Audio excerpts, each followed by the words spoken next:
Ajo që nuk kuptojnë James Rubin, Wesley Clark dhe ndërkombëtarët të tjerë, është që Thatchi ishte jaftë të maskonte atë çka po ndodhte në realitet.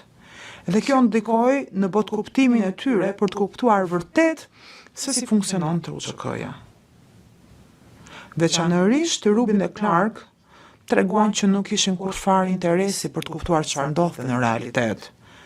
Dhe besonin se puna e tyre ishte në anën e duhur të historisë dhe nuk u përballën me atë çka po dëgjon tashmë ky trup gjykues dhe për të cilin do të marrë vendimet përkatëse.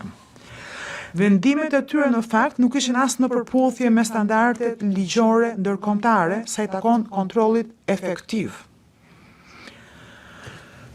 Kryekomandanti i identifikuar i TUÇK-s mund mos ketë qenë në gjendje të ushtrojë komandën sikurse ushtrit e Shtetet e Bashkuara apo NATO-s. Pas nuk kishte nevojë ta bënte këtë gjë. Paragrafi 613 i dosjes son flet për shumëllojshmërinë e hierarkisë